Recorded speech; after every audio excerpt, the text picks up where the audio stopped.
আসসালামু আলাইকুম ওয়া রাহমাতুল্লাহি ওয়া বারাকাতুহু। সুপ্রিয় বন্ধুরা, বেশ কিছুদিন আগ থেকেই ভাবছি আপনাদের একটা বিষয়ের উপর একটা ভিডিও করব। আসলে বন জঙ্গলে যা কিছু আল্লাহ তাআলা সৃষ্টি করছেন মানুষের কল্যাণের জন্যই। আমরা হয়তোবা চিনি না অথবা জানি না। এখন যে জিনিসটা দেখতে পাচ্ছেন এটা হচ্ছে আমাদের বরিশালের ভাষায় কানফেস্কি বলে, হয়তো অন্য কোনো এলাকায় অন্য কোনো নামেও এটার নামকরণ হতে পারে, কিন্তু আমাদের বরিশাল অঞ্চলে এটার নাম হচ্ছে কানফেস্কি। এই কানফেস্কি আসলে বহুল কাজে ব্যবহৃত হতো অনেক আগ থেকেই। মানুষ বিভিন্ন কাজে এটা ব্যবহার করত। আসলে এই কানফেস্কির যে গুণাগুণ কতটা বৈজ্ঞানিকভাবে হয়তোবা এর প্রমাণ যথেষ্ট আমার কাছে না থাকলেও আমি ব্যক্তিগতভাবে উপলব্ধি করতে পেরেছি যে এই কানফেস্কি গাছটা আসলে আমাদের খুবই উপকারী একটা জিনিস।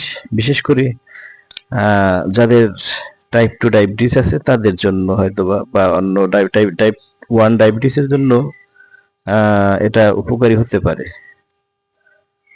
আহ, প্রতিদিন সকালবেলা যদি 2 ইঞ্চি পরিমাণ এই কানফেচকি যে জিনিসটা দেখতে পাচ্ছেন আদার মতোই, বিশেষ করে এটা তাল গাছ, নারিকেল গাছ, রেন্টি গাছ বা অনেক গাছেই এটা পরগাছার মতোই হয়।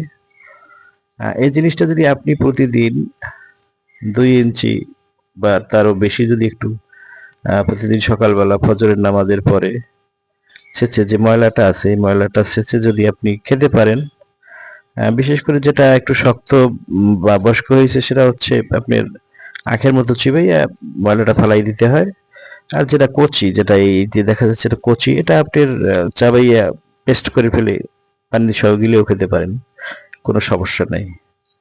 এই তো বিষয়টা হচ্ছে, আপনি যদি মিনিমাম 15 দিন একাধারে এই কানফেস্কিটা খান তাইলে হয়তো আপনি রোগ থেকে, আসলে কি ডায়াবেটিস থেকে তো মুক্ত হওয়ার কোনো সুযোগ নাই, এটা নিয়ন্ত্রণে থাকে। কোনো মানুষের যদি ডায়াবেটিস বা সুগার একেবারেই না থাকে, মানুষটা তো বাঁচবে না, সে তো মরে যাবে। সুগার তো তার থাকতেই হবে, তবে একটা লিমিট পরিমাণ থাকতে হয়, এটা নির্দিষ্ট পরিমাণ থাকতে হয়। আহ, তো প্রিয় ভাইয়েরা, বিষয়টি আপনারা ট্রাই করবেন, হয়তো বা আপনাদের উপকারে আসবে। আমি গাছটা অনেকেই হয়তোবা চিনবেন, গ্রামগঞ্জে বা শহর বন্দরে অনেক জায়গায় গাছের সাথে এটা পাওয়া যেতে পারে। এই হচ্ছে গাছটা, আর এই স্টাইলের এই কানফেচকিটা এভাবেই থাকে। তো আপনারা খেয়ে দেখতে পারেন। আসলে এটা খেতে তো আর লাখ লাখ টাকা লাগবে না। যদি আপনি কন্টিনিউ 15 দিন খান, হয়তো বা আপনার বিশেষ একটা উপকার হবে। পরবর্তীতে আপনি হয়তো বা একটু ডায়াবেটিস বাড়লো, আপনি আবার খেলেন, ঔষধের তোর প্রয়োজন নেই। প্রতিদিন সিরিজ দিয়ে আপনি আপনার চামড়া ফুটো করবেন, কি প্রয়োজন আছে? একটু কষ্ট করেন না রে ভাই, এটা তো আপনার ক্ষতি নেই।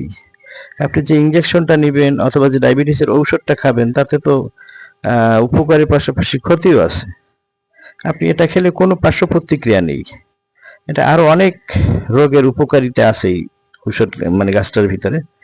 তো প্রিয় বন্ধুরা, ট্রাই করবেন, যদি উপকার হয় আমার জন্য দোয়া করবেন।